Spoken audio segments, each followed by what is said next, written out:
नमस्कार साथियों, सभी लोगों का विवांता के इस YouTube प्लेटफॉर्म पर आपका मैं स्वागत करता हूं। डॉक्टर भरत कुमार रजक।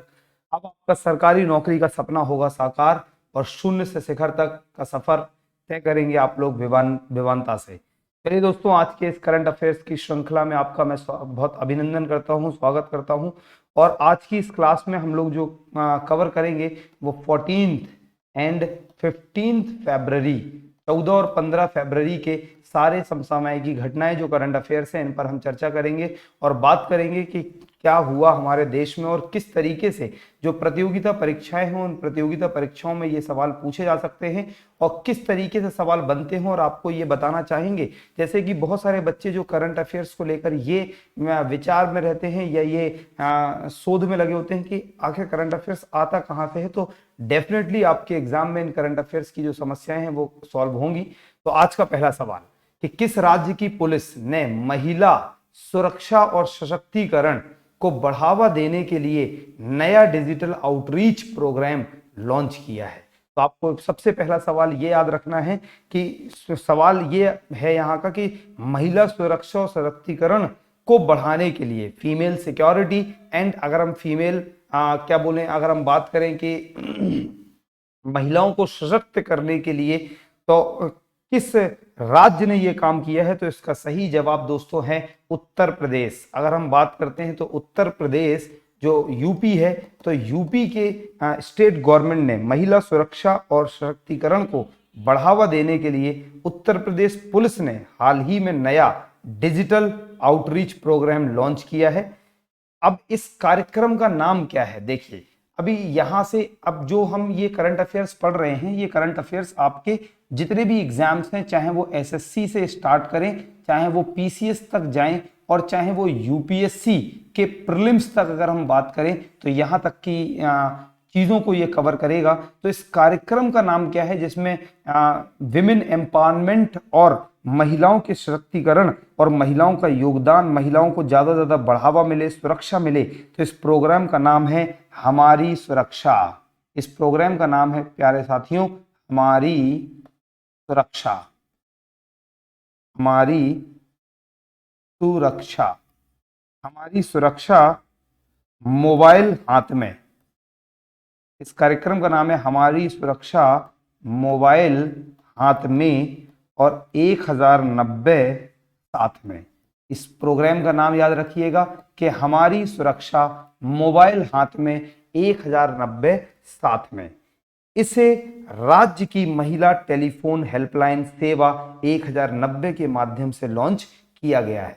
तो अगर एग्जाम में आए कि यूपी में, उत्तर प्रदेश में महिला टेलीफोन हेल्पलाइन सेवा, महिला टेलीफोन हेल्पलाइन सेवा क्या है, तो वो है 1090। तो एक क्वेश्चन ये पूछा जाएगा कि अभी हाल ही में किस राज्य सरकार ने महिला सुरक्षा को बढ़ावा देने के लिए डिजिटल प्रोग्राम लॉन्च किया, उसका नाम क्या है। तो सबसे पहला उत्तर प्रदेश सरकार, दूसरा उस कार्यक्रम का नाम क्या है, तो महिला सुरक्षा मोबाइल हाथ में 1090 साथ में, और तीसरा आपको पता होना चाहिए कि उत्तर प्रदेश की महिला सुरक्षा के लिए आप हमेशा डायल करें 1090। जब किसी हमारे देश की, हमारे उत्तर प्रदेश की महिलाओं को अगर कोई भी समस्या आती है तो उनके पास 1090 ये मोबाइल नंबर आप डायल कर सकते हैं। नेक्स्ट क्वेश्चन है, ये मैंने अभी पिछले क्लास में भी कराया था कि किस राज्य सरकार ने वन विभाग के अधिकारियों ने जो मोनल पक्षी है कि कलगी की टोपी पर लगाकर पहनने पर रोक लगाया है। तो इसका जवाब मुझे लगता है आप लोग तुरंत की तुरंत सवाल पढ़ते ही दे देंगे अब, तो हिमाचल प्रदेश। तो जो हिमाचल प्रदेश है, हिमाचल प्रदेश के वन विभाग ने हाल ही में मोनल पक्षी की कलगी को टोपी पर लगाकर पहनने पर रोक लगा दी है। प्रधान मुख्य अरण्यपाल वन्य प्रणाली ने कहा है कि जो व्यक्ति मोनल पक्षी के भाग को धारण करेगा उसके खिलाफ वन्य जीव सुरक्षा। तो दोस्तों आपको अब यह पता होना चाहिए कि हमारे भारत में एक वन्य जीव सुरक्षा, वन्य जीव सुरक्षा दोस्तों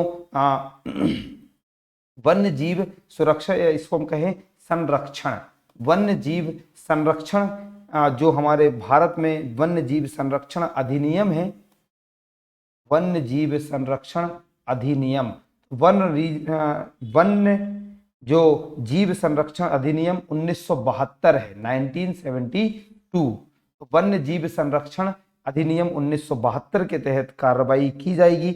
और इस व्यक्ति को अगर कोई मोनल पक्षी की कलगी अपने टोपी में लगाता है तो 3 से 7 साल 3 to 7 ईयर्स की जेल होगी उसको, याद रखना 3 से 7 साल की जेल होगी, और कम से कम 10,000 रुपए का उसे जुर्माना देना होगा, उसे फाइन देना होगा। तो ये दो बातें याद रखनी है। तो अब अगर एग्जाम में पूछ लिया जाए कि हाल ही में हिमाचल प्रदेश की सरकार ने किस पक्षी की कलगी लगाने की रोक लगाई है, तो मोनल पक्षी, और दूसरा ये किस अधिनियम के तहत आता है, तो वन्य जीव संरक्षण अधिनियम 1972। इसमें क्या सजा है, तो 3 से 7 साल की जेल और 10,000 रुपए का फाइन। ना आज का दोस्तों हमारा जो नेक्स्ट सवाल है वो ये है कि जम्मू कश्मीर पुनर्गठन संशोधन विधेयक हाल ही में किसने पास किया है। तो जम्मू कश्मीर पुनर्गठन संशोधन विधेयक जो है वो हाल ही में किसने पास किया है, तो हमारे देश में जो लोकसभा है, तो लोकसभा में हाल ही में जम्मू कश्मीर पुनर्गठन संशोधन विधेयक पास हो गया है। इससे पहले सदन में जम्मू कश्मीर को लेकर लंबी चर्चा हुई है, आपको पता होना चाहिए। यह जम्मू कश्मीर पुनर्गठन संशोधन विधेयक का राज्य के दर्जे से कोई संबंध नहीं है। और आपको पता होना चाहिए कि साथ ही में शाह ने कहा कि क्या कहा कि सही वक्त आने पर जम्मू कश्मीर को पूर्ण राज्य का दर्जा दिया जाएगा। चलिए अब नेक्स्ट सवाल देखते हैं कि नेक्स्ट सवाल आज का क्या है। और नेक्स्ट सवाल ये रहा कि अमेरिकी राष्ट्रपति जो बिडेन जो हैं, अमेरिकी राष्ट्रपति जो बिडेन हैं ने अमेरिका और किस देश की सीमा दीवार के निर्माण के लिए जारी आपातकालीन आदेश को रद्द कर दिया है। तो जैसे कि आपको पता है कि हाल ही में अमेरिका में जो राष्ट्रपति थे वो दोस्तों डोनाल्ड ट्रंप थे, तो अब जो बिडेन बन गए हैं। तो क्वेश्चन पूछा जा रहा है कि अमेरिका के राष्ट्रपति ने जो बिडेन है अमेरिका और किस देश की सीमा दीवार के निर्माण के लिए जारी आपातकालीन आदेश को रद्द कर दिया गया है। तो इसका सही जवाब है दोस्तों मैक्सिको। सही जवाब है इसका मैक्सिको। तो अमेरिकी राष्ट्रपति जो बिडेन है हाल ही में पूर्व राष्ट्रपति डोनाल्ड ट्रंप द्वारा यूएस और मैक्सिको, याद रखना आप लोग, यूएस और मैक्सिको को सीमा दीवार के निर्माण के लिए जारी किए गए आपातकालीन आदेश को रद्द कर दिया है। अब बात करें तो वर्ष 2020 की शुरुआत में दीवार के लिए 11 बिलियन अमेरिकी डॉलर का वित्त पोषण किया गया था। तो इसके लिए 11 बिलियन अमेरिकी डॉलर दिया गया। यूएस डॉलर कितना 11 बिलियन दिया गया था। तो जो अब क्या किया है, जो आपातकालीन आदेश थे उसको रद्द कर दिया है जो बिडेन ने। चलिए अब आज का नेक्स्ट सवाल ये रहा कि इनमें से किस देश के खगोलविदों ने फीडिंग विशालकाय ब्लैक होल में एक विशाल ऑप्टिकल चमक का पता लगाया है। तो जो दोस्तों क्वेश्चन पूछ रहे हैं जो एस्ट्रोलॉजर्स हैं, तो जो इनमें से किस देश के खगोलविदों ने फीडिंग विशालकाय ब्लैक होल, जो ब्लैक होल में एक विशाल ऑप्टिकल चमक का पता लगाया है, तो ये है दोस्तों भारत, किसी से पीछे नहीं है। और ये जवाब है इसका भारतीय खगोलविदों ने। तो अगर हम भारतीय खगोलविदों ने हाल ही में फीडिंग विशालकाय ब्लैक होल में एक विशाल ऑप्टिकल चमक का पता लगाया है। इस फीडिंग विशालकाय ब्लैक होल की बीएल लैकर्ट भी कहा जाता है। तो ये जो ब्लैक होल को क्या कहा जाता है, बीएल लैकेट भी कहते हैं इसको, बीएल लैकेट भी कहा जाता है। तो अगर एग्जाम में आए कि इस विशालकाय ब्लैक होल को और क्या कहा जाता है, तो बीएल लैकेट भी कहा जाता है। अगर हम बीएल लैकेट ब्लेजर 1 करोड़ प्रकाश वर्ष दूर स्थित है। तो ये कितने लाइट ईयर दूर है, तो याद रखना 1 करोड़ लाइट ईयर। 1 करोड़ अगर हम बात करें तो ये कितने दूर है, तो बीएल लैकर्ट ब्लेजर 1 करोड़ प्रकाश वर्ष दूर स्थित है। यह सबसे प्रमुख 50 ब्लेजरों में शामिल है। नाउ आगे का सवाल देखते हैं आज का। तो जो इंपॉर्टेंट चीजें हैं वो सारी यहां डिस्कस होंगी। तो राष्ट्रपति श्री रामनाथ कोविंद ने श्रीमती पुष्पा वीरेंद्र गनेदीवाला, तो जो श्रीमती पुष्पा वीरेंद्र गनेदीवाला को किस उच्च न्यायालय का अतिरिक्त न्यायाधीश नियुक्त किया है? तो दोस्तों सबसे पहले आपको यह पता होना चाहिए कि अब एग्जाम में ऐसे क्वेश्चन आएगा कि हाल ही में चर्चा में रही श्रीमती पुष्पा वीरेंद्र गनेदीवाला ये किस इनमें से क्या है? तो ये उच्च न्यायालय, तो ये क्या है दोस्तों? न्यायाधीश हैं। तो इसका सही उत्तर है बॉम्बे उच्च न्यायालय। बॉम्बे उच्च न्यायालय के इनको अतिरिक्त न्यायाधीश नियुक्त किया गया है। ये इसका सही जवाब है। तो चलते हैं इसके बारे में थोड़ा सा विवरण प्राप्त करते हैं। तो राष्ट्रपति ने भारतीय संविधान के अनुच्छेद, अगर हम भारतीय संविधान के आर्टिकल नंबर 224 की बात करें कि खंड के अंतर्गत श्रीमती पुष्पा वीरेंद्र गनेदीवाला को 1 वर्ष के लिए, कितने साल के लिए? फॉर 1 ईयर, 1 वर्ष के लिए बॉम्बे उच्च न्यायालय का अतिरिक्त न्यायाधीश नियुक्त किया है। ये जो हैं वे 26 जनवरी 2007 को जिला न्यायाधीश के रूप में नियुक्त न्यायिक सेवा में शामिल हुई थी। तो इन्होंने कब ज्वाइन किया था दोस्तों? 26 अक्टूबर 2007। अब इनको एडिशनल चार्ज दिया गया है न्यायाधीश का, कहां पर? बॉम्बे उच्च न्यायालय में। चलिए अब देखिए एक और प्रश्न है जो बहुत ही इंपॉर्टेंट है और 2 दिन से चर्चा में चल रहा है कि वाराणसी में रहने वाली मुनीता प्रजापति, देखिए अभी एक सवाल में यहीं से मिल सकता है कि मुनीता प्रजापति जो अभी न्यूज में रही हैं ये कहाँ की रहने वाली हैं? तो दोस्तों कहाँ की? वाराणसी। ने 36वीं राष्ट्रीय जूनियर एथलेटिक्स चैंपियनशिप गुवाहाटी में कितने किलोमीटर वॉक रेस में नेशनल रिकॉर्ड बनाया है? तो देखिए अब मुझे इस प्रश्न से ही 2 प्रश्न मिल गए जो एग्जाम में आएंगे। पहला प्रश्न ये कि मुनीता प्रजापति कहां की रहने वाली हैं? तो आंसर होगा वाराणसी की। अब दूसरा क्वेश्चन आएगा कि भारत में 36वीं राष्ट्रीय जूनियर एथलेटिक्स चैंपियनशिप कहां हुई? 36वीं राष्ट्रीय जूनियर एथलेटिक्स चैंपियनशिप कहां हुई? गुवाहाटी में।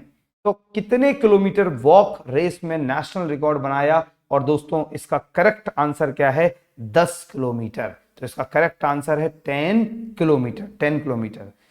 तो दोस्तों वाराणसी में रहने वाली, ये मैं बार बार इसलिए बोलता हूं जिससे आपके दिमाग में बिल्कुल छप जाए, वाराणसी में रहने वाली मुनीता प्रजापति ने हाल ही में 36वीं राष्ट्रीय जूनियर एथलेटिक्स चैंपियनशिप गुवाहाटी में 10 किलोमीटर वॉक रेस में नेशनल रिकॉर्ड बनाया है।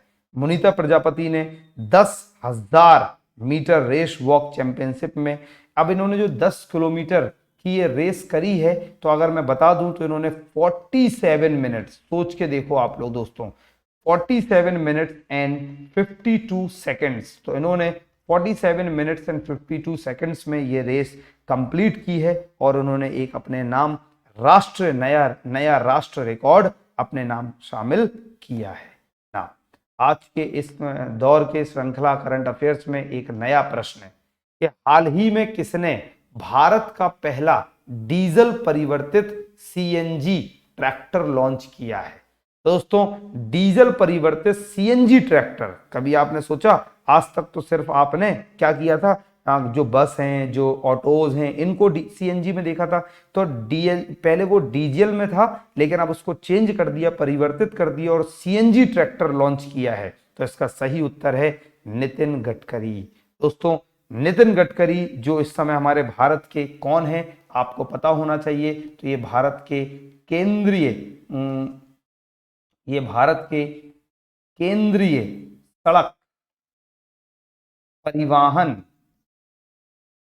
सड़क परिवहन एवं राजमार्ग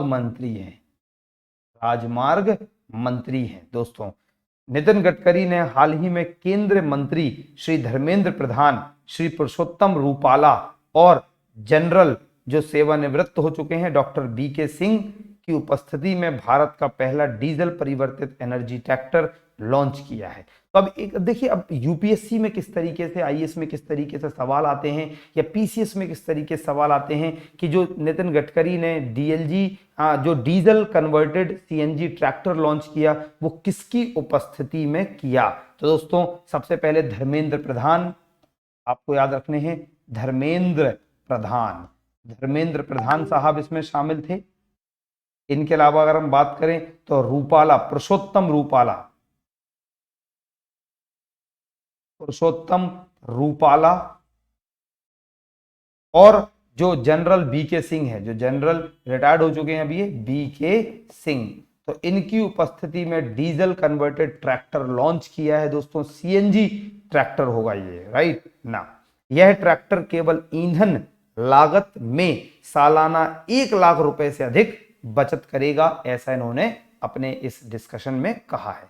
चलिए, तो आज का दोस्तों अगला क्वेश्चन देखते हैं, और ये जो इंपॉर्टेंट क्वेश्चन थे ये 14 फरवरी से रिलेटेड थे।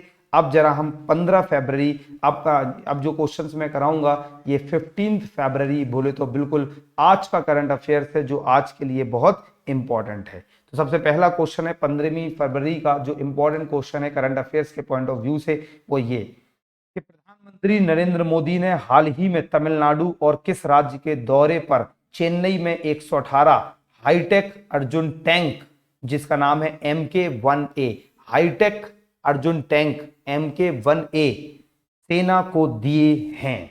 तो सबसे पहला क्वेश्चन ये कि दोस्तों कि सबसे पहले क्वेश्चन ये कि क्या बोलते हैं, क्वेश्चन ये होगा कि जो प्रधानमंत्री हैं इन्होंने किस दौरे पर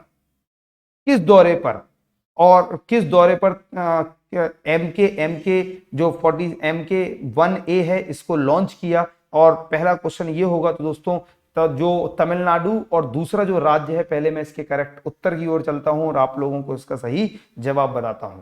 तो अभी तमिलनाडु और केरल राज्य का दौरा किया, और इस दौरे पर चेन्नई में, तो दोस्तों कहां पर लॉन्च हुआ, देखिए पहला क्वेश्चन ये कि किस राज्य के दौरे में प्रधानमंत्री ने ये स्टेप लिया, तो तमिलनाडु एंड केरल के दौरे पर। दूसरा क्वेश्चन दोस्तों ये होगा कि जो 118 हाईटेक अर्जुन टैंक है जिसका नाम है MK-1A। अब ये भी क्वेश्चन आ सकता है कि MK-1A क्या है, तो दोस्तों ये है अर्जुन टैंक, याद रखना क्या है ये, Arjun tank, Arjun tank.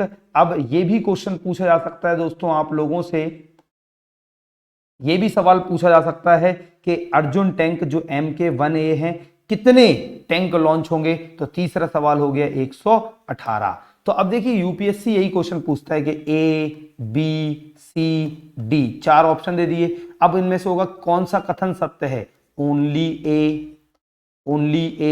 A and B, इस तरीके के सवाल। तो अगर आपको संपूर्ण जानकारी है किसी भी करंट अफेयर्स के पॉइंट से लेकर, तो आप कर सकते हैं। तो पहला क्वेश्चन किस दौरे पर, तो तमिलनाडु और केरल। दूसरा सवाल कहां पर लॉन्च किया गया, तो दूसरा सवाल दोस्तों चेन्नई में।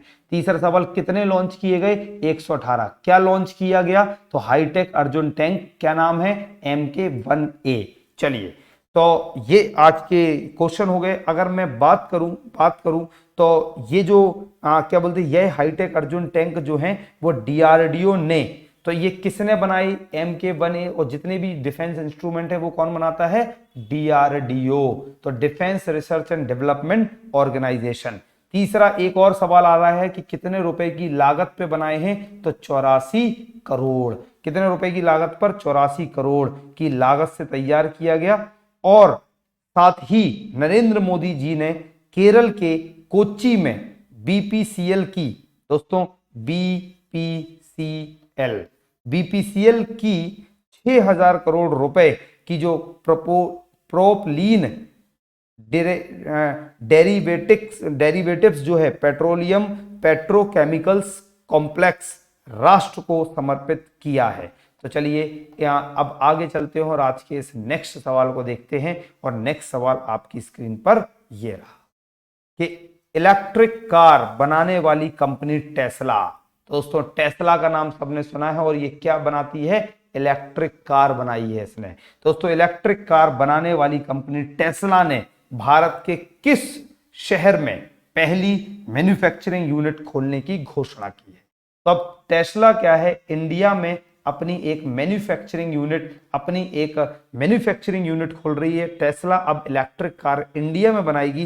तो क्वेश्चन पूछ रहा है कि कहां पर इसने ये घोषणा की है कि हम कहां पर खोलेंगे, तो ये है बेंगलुरु। तो दोस्तों जो टेस्ला कंपनी है, तो टेस्ला अब भारत में बेंगलुरु में एक अपनी इलेक्ट्रिक कार है, इसकी एक मैन्युफैक्चरिंग यूनिट खोलेगी और यहां पर ये कार बनाएगी, राइट। तो दोस्तों आपने सबने सुन रखा है इनको कि जो एडी एडी यूरप्पा है, एडी यूरप्पा। तो जो एडी यूरप्पा ने कहा कि राज्य के तुमकुर जिले में इंडस्ट्रियल कॉरिडोर भी बनाया जाएगा। तो दोस्तों एक इंडस्ट्रियल कॉरिडोर भी बनाएंगे। ये इंडस्ट्रियल कॉरिडोर क्या होते हैं ये आपको पता होना चाहिए। तो इंडस्ट्रियल कॉरिडोर्स बनाए जाते हैं कि जहां पर हम एक ऐसे कुछ ट्रेन की पटरियां बिछा दें। जैसे आपने देखा होगा कि कोई भी स्टेशन पे आप जाते हैं तो एक इस तरह से यहाँ पटरी होती है, एक बीच में होती है, एक यहाँ होती है, राइट। तो इस पर ट्रेन आती है, इस पर ट्रेन आती है। ये जो पटरी है जनरली इसे इंडस्ट्रियल कॉरिडोर में माना जाता है। तो यहाँ पर आपने देखा है कि जो मालगाड़ियां होती हैं, मालगाड़ियां जो होती हैं, तो ये मालगाड़ियां यहाँ पर चलाई जाती हैं और ये अपना जो भी इंडस्ट्रियल पर्पस के लिए जो प्रोडक्शन है, जो रॉ मटेरियल है, इसका सप्लाई यहीं से किया जाता है। तो जो तुमकुर तो जो तुमकुर जिला है, यहां पर एक इंडस्ट्रियल कॉरिडोर भी बनाया जाएगा और इस इंडस्ट्रियल कॉरिडोर की जो लागत है दोस्तों, जो लागत है वो होगी 7,725 करोड़ रुपए। इस यूनिट के खुलने से लगभग 2.8 लाख नए रोजगार भी मिलेंगे। तो भारत में लगभग 2,80,000 लोगों को एम्प्लॉयमेंट अपॉर्चुनिटीज भी मिलेंगी और इतने लोगों को लगभग रोजगार का अवसर भी प्रदान होगा। तो फिर से एक बार कि इलेक्ट्रिक कार बनाने वाली जो कंपनी है टेस्ला ने कर्नाटक की राजधानी बेंगलुरु में पहली मैन्युफैक्चरिंग यूनिट खोलने की घोषणा की है और ये बहुत ही इंपॉर्टेंट करंट अफेयर्स है जो यहां से पूछा जा सकता है। चलिए नेक्स्ट सवाल आपकी स्क्रीन पर यह है कि हाल ही में किसे अफ्रीकन ऑफ द ईयर 2020 घोषित किया गया। और ये इसमें मैं 5 स्टार दे रहा हूं और ये डेफिनेटली 5 स्टार का क्वेश्चन और डेफिनेटली एक सवाल यहां पर पूछा जाएगा कि हाल ही में किसे अफ्रीकन ऑफ द ईयर 2020 घोषित किया गया। सॉरी, तो इसका जो करेक्ट आंसर है दोस्तों वो ये है गोजी ओकोंजो इबेला। तो गोजी ओकोंजो इबेला को, और ये कितने साल की हैं आपको बता दें, ये 66 ईयर्स की हैं। तो 66 साल की गोजी ओकोंजो इबेला को अफ्रीकन ऑफ द ईयर 2020 घोषित किया गया। वे अगले सप्ताह विश्व व्यापार संगठन, जो दोस्तों मैंने आपको बताया भी था, जो WTO है, विश्व व्यापार संगठन है, की कमान संभाल लेंगी। दोस्तों गोजी ओकोंजो इबेला को WTO का महानिर्देशक भी चुना गया है और ये अभी बहुत जल्दी, अगर हम बात करें तो अगले सप्ताह में, मतलब नेक्स्ट वीक में ही, फरवरी में WTO की महानिर्देशक भी बन रही हैं। साथ ही में WTO की महानिर्देशक बनने वाली ये पहली महिला है। याद रखना, ये पहली महिला है और पहली महिला ही नहीं, मैंने आपको 2-3 दिन पहले बताया था कि ये पहली महिला ही नहीं लेकिन पहली अफ्रीकन भी है। पहली महिला एवं पहली अफ्रीकन है जिनको ये चुना जा रहा है, राइट। गोजी ओकोंजो इबेला 1954 में नाइजीरिया में जन्मी। तो दोस्तों इनका जन्म हुआ 1954। अगर 2020 तक बात की जाए तो लगभग 66 साल की हो चुकी हैं ये। प्राथमिक पढ़ाई पूरी करने के बाद अमेरिका चली गई थी, लेकिन ये रहने वाली कहाँ की हैं, नाइजीरिया की रहने वाली हैं। चलिए नाउ अब हम नेक्स्ट सवाल को देखेंगे आज का, कि निम्न में से किस कंपनी की 31 वर्षीय को फाउंडर व सीईओ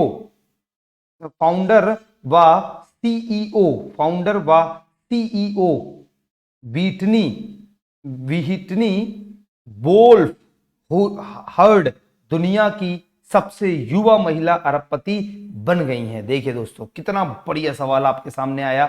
कि सबसे पहला सवाल तो मैं ये बताऊंगा कि यहां पर आपको ये याद रखना है कि बीटनी वोल्फ जो हैं हर्ड, इनका पूरा नाम याद रखना है, बीटनी वोल्फ हर्ड, दुनिया की ये किसे दुनिया की सबसे युवा महिला अरबपति बनी है? तो दोस्तों सबसे पहला सवाल याद रखना कि दुनिया की सबसे युवा महिला अरबपति कौन बनी है? तो याद रखेंगे आप लोग विटनी वोल्फ हर्ड। अब क्वेश्चन कह रहा है निम्नलिखित में से किस कंपनी की, तो ये किस कंपनी में किस कंपनी से संबंधित है? तो आपने कंपनी का नाम सुना होगा दोस्तों, जो बम्बल कंपनी है, बम्बल। तो महिलाओं का ऑनलाइन डेटिंग ऐप, जो दोस्तों ऑनलाइन डेटिंग ऐप है जिसका नाम है बम्बल, तो ऑनलाइन डेटिंग ऐप है बम्बल को का शेयर हाल ही में अमेरिकी स्टॉक मार्केट में लिस्ट होते ही हिट हो गया है, जिसके साथ ही इस कंपनी की 31 वर्ष को फाउंडर व सीईओ बीटनी वोल्फ हर्ड दुनिया की सबसे युवा महिला अरबपति बन चुकी हैं। तो आपको सिर्फ अगर नाम याद करने में परेशानी होती है कई बार, तो आप सिर्फ याद रखिए वोल्फ हर्ड। तो वोल्फ हर्ड जो हैं वो दुनिया की सबसे युवा महिला अरबपति हैं, और ये किस कंपनी से हैं? तो आपको कंपनी का नाम याद रखना है बम्बल, राइट ना। उनकी इस कंपनी में 12% हिस्सेदारी है। तो इस कंपनी में जो इनका शेयर होल्डिंग है वो कितने परसेंट की दोस्तों? 12% की। और उनकी नेटवर्थ बढ़कर दोस्तों, जो इनकी नेटवर्थ है, जो इनकी शुद्ध आय है, शुद्ध अगर हम बात करें इनका पैसा है, तो वो कितना है? 150 करोड़ डॉलर। दोस्तों 150 करोड़ डॉलर लगभग 10,000 करोड़ हो गया है। अगर हम इंडियन रुपी में बात करें तो लगभग 10,000 करोड़ इनकी नेटवर्थ हो चुकी है, और ये दुनिया की सबसे युवा 31 वर्षीय महिला हैं, और ये अरबपति बन चुकी हैं। और कंपनी का नाम याद रखना है वोल्फ हर्ड की, कौन सी कंपनी है? बम्बल। और ये बम्बल क्या है अगर एग्जाम में आ जाए तो ये क्या है दोस्तों? याद रखना बम्बल क्या है। तो बम्बल एक ऑनलाइन डेटिंग ऐप है जिसमें आप लोग ऑनलाइन डेट कर सकते हैं। जो युवा हैं वो युवतियों से मिल सकते हैं, और जो युवतियां हैं वो युवाओं से मिल सकती हैं। चलिए दोस्तों नेक्स्ट सवाल, भारत ने सीरिया में खाद्य सुरक्षा को मजबूत करने के उद्देश्य से कितने हजार टन चावल उन्हें उपहार दिए? तो सबसे पहला सवाल आप लोग यहीं से याद रखिए कि हाल ही में भारत ने किस देश को चावल उपहार में दिए हैं? किस देश को चावल उपहार में दिए हैं? तो इसका याद रखेंगे इस सवाल का जवाब याद रखेंगे सीरिया। चलिए अगर हम बात करते हैं तो दूसरा प्रश्न जो पूछा जा रहा है कि कितने हजार टन, तो इसका सही जवाब है 2000 टन। तो दोस्तों भारत ने सीरिया को एक गिफ्ट के रूप में, एक उपहार के रूप में 2000 टन चावल उन्हें उपहार दिया है, जिसमें 1000 टन पहली खेप 11 फरवरी 2021 में इनको 1000 टन दोस्तों इनको दिया जाएगा। और दोस्तों को सीरिया अगर हम बात करें 11 फरवरी को ये पहुंचा दिया है। बाकी का जो 1000 टन चावल है वो 18 फरवरी तक सीरिया में पहुंचने की उम्मीद है। दोस्तों ये बातें आपको याद रखनी है, और ये बहुत ही महत्वपूर्ण करंट अफेयर्स यहां से निकल के आ रहा है कि भारत ने किसे सबसे पहले याद रखना है चावल उपहार में दिए हैं। तो सीरिया को कितने दिए हैं? 2000 टन। पहली खेप कब गई है? 11 फरवरी। दूसरी खेप कब जाएगी? तो 18 फरवरी ना। आज का नेक्स्ट सवाल आपकी स्क्रीन पर ये रहा, ऑस्ट्रेलियाई बल्लेबाज स्टीव स्मिथ, अब जानते हैं स्टीव स्मिथ को, शानदार प्रदर्शन के लिए कौन सी बार हाल ही में एलन बॉर्डर मेडल से सम्मानित किया गया? तो देखिए सबसे पहले मेरे जैसी मैं आप लोगों को जिस तरीके से पढ़ाता हूं, पहले क्वेश्चन से ही क्वेश्चन निकालता हूं। तो ऐसे क्वेश्चन, ये तो बहुत सरल सवाल है, स्टीव स्मिथ किस खेल से संबंधित हैं? तो दोस्तों ये क्रिकेट से संबंधित हैं। और दूसरा सवाल यहाँ पे ये कि ये किस देश से ताल्लुकात रखते हैं? तो दोस्तों ऑस्ट्रेलिया के, राइट। तो अब एक तीसरा सवाल, एलन बॉर्डर मेडल, जो एलन बॉर्डर मॉडल है मेडल है, ये किस फील्ड में दिया जाता है? तो दोस्तों क्रिकेट के फील्ड में दिया जाता है। तो क्वेश्चन ये कह रहा है कि ऑस्ट्रेलिया बल्लेबाज जो हैं स्टीव स्मिथ को शानदार प्रदर्शन के लिए कौन सी बार हाल ही में एलन बॉर्डर मेडल से सम्मानित किया गया। तो दोस्तों ये पहली और दूसरी बार नहीं है, एक्चुअली ये तीसरी बार है जो एलन बर्डर मॉडल मेडल इनको दिया गया, से सम्मानित किया गया। यह मेडल ऑस्ट्रेलिया में साल में सबसे अच्छा प्रदर्शन करने वाले पुरुष खिलाड़ी और बेलिंडा क्लार्क अवार्ड सबसे अच्छा प्रदर्शन करने वाली महिला खिलाड़ी को दिया जाता है। तो देखिए, अगर हम ऑस्ट्रेलिया की बात करते हैं तो जो ऑस्ट्रेलिया है दोस्तों, ऑस्ट्रेलिया में तो देखिए 2 विंग हो गई, एक मेल विंग, एक हो गया मेल विंग, एक हो गया फीमेल विंग। जो मेल में सबसे ज्यादा अच्छा प्रदर्शन करता है उसे कौन सा मेडल दिया जाता है? तो एलन बॉर्डर मेडल।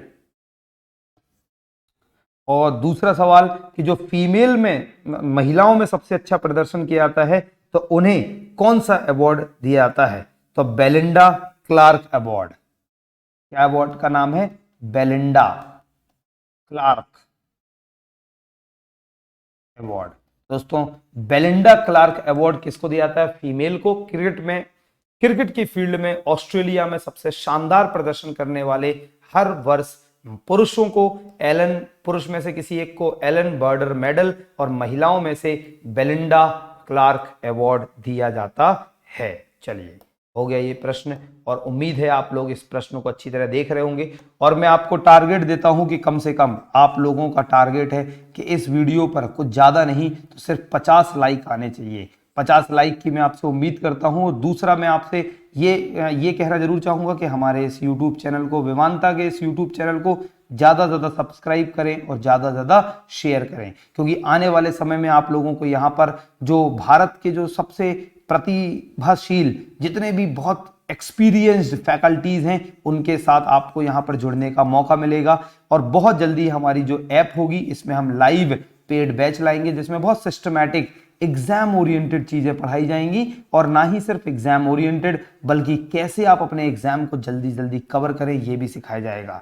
इसके अलावा साथ में ही विवांता एकेडमिक्स में भी लॉन्च हो रहा है, और एकेडमिक्स में कई वर्षों का अनुभव रखने वाले जो शिक्षक हैं वो यहाँ पे जुड़ेंगे, और 9th 10th 11th 12th दोस्तों इन क्लासों की यहाँ पर क्लास चलेंगी। तो दोस्तों हमारा जो सफर रहेगा वो स्कूल से लेकर सरकारी नौकरी तक का सफर आपका विवांता के साथ तय होगा, ऐसी हम आपसे अनुकामना करते हैं, और ऐसा हम आपको आने वाले समय के लिए अभी से बधाई देते हैं। चलिए नेक्स्ट प्रश्न की ओर चलते हैं। तो सुशील कुमार और साक्षी मलिक को हाल ही में किसने वार्षिक अनुबंध से बाहर कर दिया है? क्योंकि मैंने ये सवाल अभी आपको 2-3 दिन पहले भी कराया था। तो भारतीय कुश्ती महासंघ ने। दोस्तों भारतीय कुश्ती, सुशील कुमार जो है वो कुश्ती से संबंधित है, साक्षी मलिक भी। तो कई बार ऐसे क्वेश्चन भी आते हैं कि ये खिलाड़ी किस खेल से संबंधित है। तो सुशील कुमार और साक्षी मलिक जो कुश्ती से संबंधित हैं, तो सुशील कुमार और साक्षी मलिक को हाल ही में भारतीय कुश्ती महासंघ, दोस्तों आपने सबने सुना है WWFI जो है दोस्तों, WFI ने वार्षिक अनुबंध से बाहर कर दिया है। उनकी जगह युवा पहलवान अंशु मलिक दोस्तों और हरियाणा की सोनम मलिक को ए कैटेगरी में शामिल किया गया है। तो अगर बात करें तो इनकी जगह किसे शामिल किया गया है? तो अंशु मलिक। और बात करें तो ये 57 जो युवा पहलवान है और ये 57 किलोग्राम की कैटेगरी में आते हैं। और हरियाणा की जो सोनम मलिक है, तो हरियाणा की जो सोनम मलिक हैं, अगर इनकी बात करें तो 62 किलो के कैटेगरी में आती हैं। दोस्तों हरियाणा की सोनम मलिक को और क्या बोलते हैं अंशु मलिक को 57 जो किलोग्राम की कैटेगरी में इन्हें ए कैटेगरी में शामिल किया है। तो एक प्रश्न ये भी क्वेश्चन में आ सकता है। आप लोग सिर्फ प्रश्न का ही उत्तर ना देखें, लेकिन आप लोगों का काम होगा कि आप लोग कंप्लीट ज्ञान लें किसी भी प्रश्न का। तो भारतीय कुश्ती महासंघ ने सुशील कुमार और साक्षी मलिक को वार्षिक अनुबंध से बाहर किया, और दोस्तों अंशु मलिक और सोनम मलिक को ए कैटेगरी में रखने की बात करी है। नेक्स्ट सवाल आपकी स्क्रीन पर आ चुका है कि स्टीवन स्पीलबर्ग को सिनेमा में योगदान के लिए किस देश का जेनेसिस पुरस्कार दिया गया? तो देखिए अब यहां से एक पॉइंट याद रखना चाहिए कि जेनेसिस पुरस्कार किस फील्ड में दिया जाता है। तो जो लोग दोस्तों सिनेमा में अपना योगदान देते हैं, जो फिल्म इंडस्ट्री से संबंधित हैं, उन्हें जेनेसिस अवार्ड दिया जाता है। तो स्टीवन स्पीलबर्ग को सिनेमा में योगदान के लिए किस देश का जेनेसिस पुरस्कार। अब एक और सवाल कि जेनेसिस पुरस्कार जो है वो किस देश से संबंधित है, तो आपको ये बात पता होनी चाहिए कि इजराइल से संबंध है, और इजराइल और भारत की बहुत मजबूत दोस्ती भी है, ये भी आपको पता होना चाहिए। तो स्टीवन स्पीलबर्ग को सिनेमा में योगदान के लिए इजराइल का जेनेसिस पुरस्कार दिया गया। तो चूंकि अब चर्चा में रहा कि जेनेसिस पुरस्कार, अब एग्जाम में आता है कि जेनेसिस पुरस्कार किस देश से संबंधित है, तो इजराइल। अब सोचते हो आप लोग यार इजराइल का ये क्वेश्चन पूछ लिया, तो दोस्तों वो क्वेश्चन सिर्फ करंट अफेयर से था, वो क्वेश्चन सिर्फ करंट अफेयर से था, स्टैटिक जीके। तो स्टैटिक जीके में अवार्ड्स वगैरह आते हैं, अगर अवार्ड्स का एक सेक्शन उठाएं तो अब आप तो इंडिया के अवार्ड पढ़ लोगे, यहां वहां के पढ़ लोगे, अब इजराइल के अवार्ड पढ़े ही नहीं। और चूंकि अब देखिए स्टैटिक जीके कुछ पढ़ने वाली चीज नहीं है, हमेशा याद रखिए स्टैटिक जीके पढ़ने वाली चीज नहीं है। स्टैटिक जीके में आप जो करंट अफेयर्स में जो चीजें आसपास रही हैं पिछले एग्जाम के 3, 4, 5, 6 महीने पहले जितनी चीजें करंट अफेयर्स से आई हैं वो कहीं ना कहीं स्टैटिक जीके में बन जाती हैं। तो जैसे अब करंट अफेयर्स में आया कि जेनेसिस पुरस्कार किस देश से किसको दिया गया, तो दोस्तों स्टीवन स्पीलबर्ग, ये तो आपने पढ़ लिया, लेकिन ये नहीं पढ़ा कि जेनेसिस पुरस्कार किस देश से संबंधित है। तो ये हो गया दोस्तों इसका क्या, तो ये हो गया इसका एक स्टैटिक जीके का पोर्शन। उनको अगर हम बात करें अनेक परोपकारी कार्यों और होलोकास्ट की स्मृति को संरक्षित करने के उनके प्रयासों के लिए इस पुरस्कार को सम्मानित किया गया है। तो यहां पर याद रखना है कि जेनेसिस पुरस्कार इजराइल का है, और दूसरा याद रखना है कि इस साल जेनेसिस पुरस्कार किसको दिया गया, स्टीवन स्पीलबर्ग को दिया गया। तो दोस्तों आज के करंट अफेयर्स की श्रृंखला यहां पर हम समाप्त करते हैं, और आपसे उम्मीद करते हैं कि आप हमारे वेवांता के इस YouTube चैनल को ज़्यादा से ज़्यादा शेयर करें, ज़्यादा से ज़्यादा सब्सक्राइब करें, और ज़्यादा से ज़्यादा लोगों को हिंदुस्तान में बताएं कि वेवांता अपने एकेडमिक्स और कॉम्पिटिटिव एग्जाम में आ रहा है। और दोस्तों आप लोगों को एक बेहतरीन शिक्षा की हम उम्मीद दिलाते हैं, और आप लोगों को अच्छे अनुभवी शिक्षक प्रदान करने की पूरी कोशिश करेंगे। बस जुड़े रहिए और देखते रहिए वेवांता का YouTube चैनल। मिलेंगे दोस्तों कल और एक नए करंट अफेयर्स के साथ, 16 फरवरी के करंट अफेयर्स के साथ। तो आपका दिन बहुत अच्छा रहे, आप अपना, अपने पेरेंट्स, अपनी समाज का ख्याल रखें, और अपना नाम अपने देश में अपना नाम करें, और ज़्यादा से ज़्यादा अपने माता पिता को सम्मान दें। जय भारत, जय जवान, जय किसान, जय हिंदुस्तान, जय वेवांता। Bye bye.